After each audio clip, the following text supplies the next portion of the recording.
Hey guys, welcome back to Medical Coding with Blue. So today we have a different sort of episode. This is going to be part of the Getting Back to the Basics series, okay? So what I'm going to do today is I'm going to show you guys the different books that medical coders can use. Obviously, you want to be working with the latest books at all times, but this just happens to be what I have at home right now. Obviously, I'm not at the office. So these are the books that I have at home. I use them regularly when I am working out you guys' exercises for Quiz Friday and Answer Monday. I regularly use these versions, but like I said, you always want to work with the latest and greatest updated version of the book. Okay, so let's go ahead and get started. So this is the ICD-10 CM Expert for Physicians book. Okay, this will tell you that this is the 2018 version.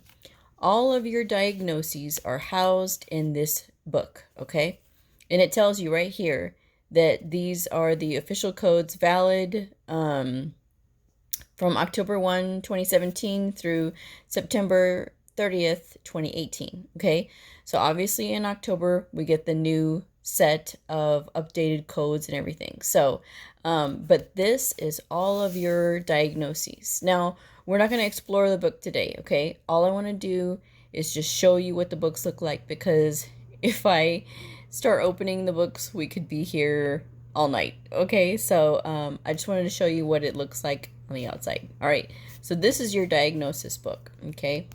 And everybody uses the same set of diagnosis codes until we all get put into ICD-11.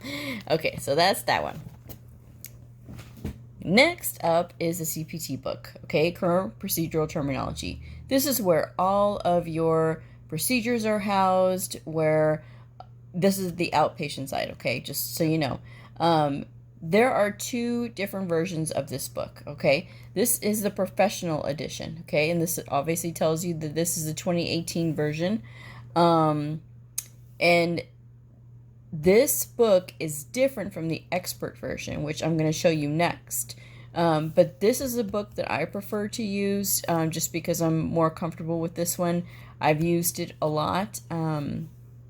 I do sometimes use the expert edition, but the expert edition has different information in it that I don't really need.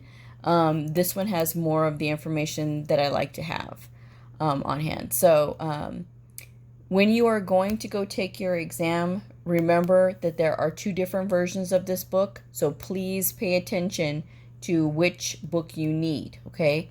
I used the professional when I went, so just make sure that you know which book to use, okay?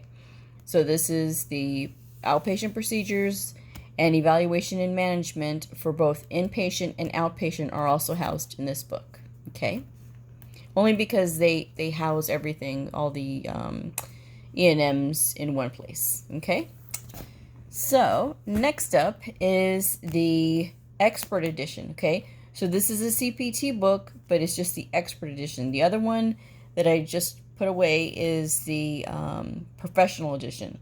This one talks more about like the global days, and there's also other information that's in this book for like just different settings. So something to keep in mind if you work in different settings and you need other additional information, the expert version may be right for you. So be sure to check it out. If you can find these at the library, that is really good. If you are a student and you haven't gotten your books yet, this is something that you could always look up on your own. Try to find it somewhere. Try to get a cheap version so that way you can look in it and make sure that you familiarize yourself with the book, okay? The better you get familiar with these books, the better off you are, okay? Now, some people ask the question of, do you have to use both these CPT books? The codes are the same in both of these. It's just a different information is in each. So if you have one or the other, you should be good, but some people like to work with the expert edition over the professional. I just prefer the professional, but that's just me. So again, we'll be looking at these later on, okay, in the series. Now, the PCS book, okay? So these are where all of your inpatient procedures are housed, okay? If you are working for the inpatient side, you will need this book, okay? If you are working for outpatient, obviously you're not going to have to really mess with this book too much, ever, if you're doing all outpatient procedures. So this obviously is a very old book. This is a 2016 version. Again, you want to work with the latest and greatest because it's telling you when the codes are valid, okay, in the front of this book. But this is where all of your inpatient procedures are housed inside this book, okay? Now this, I wanted to show you guys. This is just the, this is what the practice books look like. So I got this book back in 2016 because I was studying for the PCS side, and then I just sort of let it fall away because I got busy and distracted with other things. So again, I am going to have to really get into taking a class for the inpatient side of the house because it's just different. It's very different from the inpatient, the outpatient side of the house. So I just, need to work on that. So, but yeah, this is what the practice book looks like. If you are practicing, you want to study or whatever, this is a good book for you. And finally tonight, we have this guy, the Merck Manual. Now, I love this book, and I actually happened to find this book at the Goodwill. So this book is all about your diagnoses, and it talks about like the symptoms and treatments and things like that. So this is a very good resource book. I like resource books like this because it's very well organized and it gives you a lot of information. So if you're doing some sort of reference or some sort of study on a particular condition because you want to make sure that you're not still coding like symptoms or whatever, this is a good book for you. So I encourage anyone and everyone to try to find a Merck Manual because they do have these online in the encoder, but it's always good to have a handy book reference. And now I am a book person. I love books. I can be surrounded by books and be totally happy like a cat in a room full of rocking chairs, right?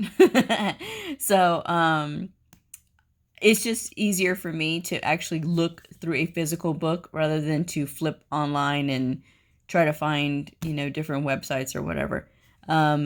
Books never crash, okay? Internet sites do, and internet site pages move, and sometimes they get deleted or updated or whatever.